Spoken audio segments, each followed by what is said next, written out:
Hey guys, how are we? Hey, Simon. Hey Sammy.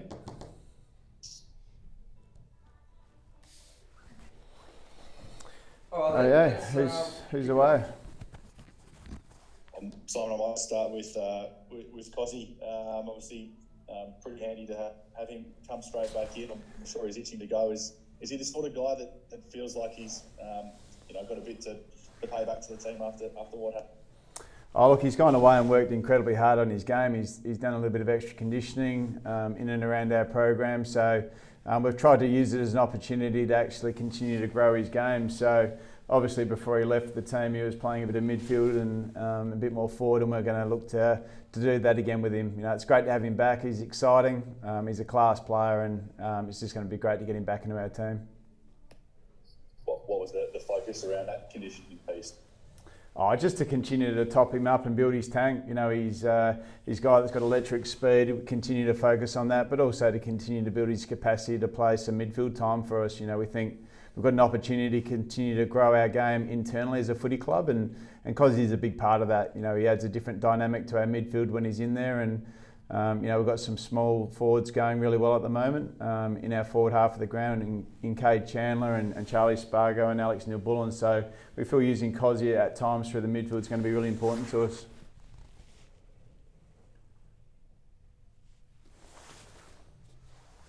Just on Ben Brown, Simon, just where is he at as far as the test heading into the weekend? Yeah, look, he had a really quiet few days since the game, so we certainly won't take any risks with Brownie. He's going to train fully today, so we'll see how he pulls up from that. If he pulls up fine, we'll put him on the plane and get him over there. If he's not right to go, he won't play. So we'll just assess that post-training today, so we're really clear on what that'll look like for him. But, you know, he has to get through full training today to be available to play. And just on James Harms as well, obviously missed personal reasons last week. Where's he at coming into round 4? Yeah, look, he'll miss again with some personal reasons. He's got a little bit going on. He's not too far away. We feel like he'll be back at the club next week. So we're just working with James around that at the moment. But as I said, he'll be hopefully back at the club next week and back into some training and then back available to play. So he's just taking some time away from the game at the moment. And with Cozzy returning, and you mentioned the 3 forwards, is it more that he's going to take one of their spots, or you kind of see him going straight into that midfield group? Yeah, look, it's a really tough selection for us. You know, we haven't set ourselves just yet. We're going to see what happens post-training today, but it's incredibly tight for spots. You know, the guys that played on the weekend were outstanding, and especially the guys that came in the team. I thought, you know, James Jordan was exceptional. As I said, we've got a lot of guys forward to centre playing some really strong footy for us. So, Cozzy will be coming back. It's just a matter of who then makes way. But you know, we're pretty keen to keep the tools going. You know, they certainly function really well together in terms of that mix forward to centre, and the ability to help Brodie in the rucks, something we've got to keep in mind as well. So yeah, we've got a tough decision to make post training today. Goody, where does that leave Tom McDonald sort of in the selection mix? Obviously, you know, you speak about tough selection calls. That's a pretty hard one that you made last week. Yeah, look, Tom's form prior to last week wasn't to the level that we wanted at AFL footy, and he went back to the VFL with an unbelievable mindset. He performed really well. You know, he took 5 or 6 really strong contested marks at VFL level and puts himself back in selection, you know, an option for us. You know, he's someone that's really valuable to us as a player because of his ability to run and connect and also take contested marks. So he's given himself a chance. He's back in AFL form, I would say. So that gives him a chance to come back into the team, whether it be this week or in the future weeks coming. We'll just assess how that looks. But you know, it's good to see him back in good form, the big fella. Yeah, so it was more just, you know, 1 week, get a bit of confidence, sort of, you know, reset other than, you know, looking sort of towards the future of where your team is going to go towards the end of the year. You've got obviously Jacob Van Rooyen who played really well. I mean, is he going to be sort of fighting for that spot, you know, for the rest of the season, do you think? I think all our forwards are going to continue to fight for positions in the team, and you know, I really want to take a squad mentality with it. We think, we want to continue to pursue Harrison Petty as a forward at times, and there'll be times when he plays back. But Jacob Van Ruin's coming to the team and played some strong footy first week. Tom McDonald's back in good form. Ben Brown's kicking goals. So it's competitive for spots, but we want to make sure we've got really good options there available to us. And Tom and all the forwards will be fighting for those positions as we progress through the season. But we're going to need them all. And I saw Max Gawn running, which was a great sign last Saturday. And then saw big Tommy Stewart only missed the one with albeit sort of similar injury. Where's Max at, and is there sort of hope that he might be back, maybe not this week? No, there's no hope for Gawny being back. It'll be at least a month.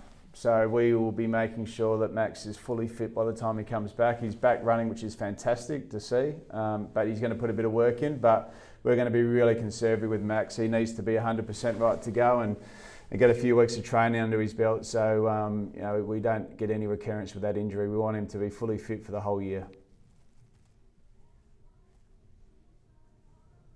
Coming up against West Coast, we've got 6 forced changes. Does it affect your preparation a bit when there's going to be so many unknown quantities in that side? Yeah, sometimes it's better what you know than what you don't know. So clearly they're going to be a side that's going to have to make a few changes, but if anyone watched them the last few weeks, they're seeing a different West Coast. I thought they were fantastic against GWS in the way they played around the ball and their offence. And again on the weekend, they were right in that game against Fremantle right till late in the game until they ran out of legs. So they're a different footy club this year. They've been really impressive in the last few weeks, and we're preparing for them at their best. They've certainly changed some things in their game around contest and how they move the ball and things that are really progressive in the game. So, we're looking at it as an opportunity, no matter who's in their team, that they're going to play the same way, that we take the game to them. Hey, Goody, I know it's only sort of 3 rounds into the season, but have you noticed any trends this year that when you play well, when the good teams play well, they execute? What sort of a hallmark so far of season 2023? I think if you look across the competition, there's certainly more speed in the game. There's no question about that. And if you're not going to play in that way, you're probably not going to have success. So I think that you see it across the competition with teams that are moving the ball a certain way. But more importantly for us, we are a contest defence team that attacks on the back of that, and we're certainly looking at more and more strategies of how we become a really strong defensive team against that type of ball movement. So we're working really hard through the summer about that. We certainly identified that was going to be an area of the game that it was going to transition to. We want to be a club that gets ahead of the curve, gets there faster than anyone else in terms of how they not only use the ball, but how we defend that type of ball movement. So we think we're progressing pretty well in that space, but we're very much an unfinished product at the moment. We think we've got enormous growth in our team still, and enormous growth in our method to take our game to a new level. Do you think, not that that's a more unsustainable style of footy, but do you think you're going to see more sort of pitches and troughs from teams this year, given that speed on the game is sort of at such a high level that it's going to be hard for teams to execute that for long periods? Look at St Kilda, for example, or any other teams who are going to maybe struggle to dominate for the whole season as a whole. Well, I think what we've seen in the first 3 weeks is there's big momentum swings in games, and I think the teams that be able to handle those momentum swings generally come out on top. So there's certainly going to be patches of games, patches of seasons where you're not going to be able to sustain that type of intensity, but we operate in one of the more ruthless sports in the world, and the teams that can continue to find ways, whether it be within momentum or how they prepare each week to be really present, be in the now and perform each week, are going to come out on top, and we want to be one of those footy clubs. Simon, there's obviously you guys are in a much stronger list position than Collingwood. We've been talking about all the guys that are currently in the twos, but Craig McRae was asked about the mid-season trade, given their ruck situation, and obviously they've lost Brody obviously over to you guys. As I said, you guys are in a much stronger position at the moment, but do you see the mid-season trade becoming something that is not too far away in the distant future?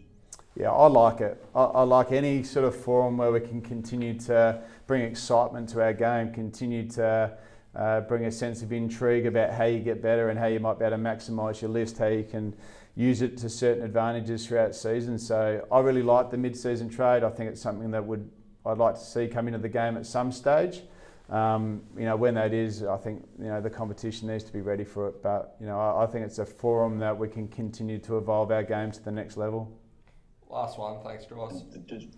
Just one more on the trade front, Simon. Just back on Cozzy, obviously a signature that you guys are pretty keen to snap up along with some other clubs. Did you use the last fortnight in order to have a chat with him about where he sits with how he's thinking about his future?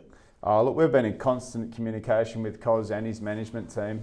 He's a pretty important player for us as a footy club, and we love him, and he loves his footy club. So we're hopeful that it's going to get done fairly soon. We think it's in a great spot moving forward. But the most important thing for Cozzy right now is to get him back playing footy in our side. But we're really hopeful that won't be too far away. Thanks, Goody. Thanks, guys.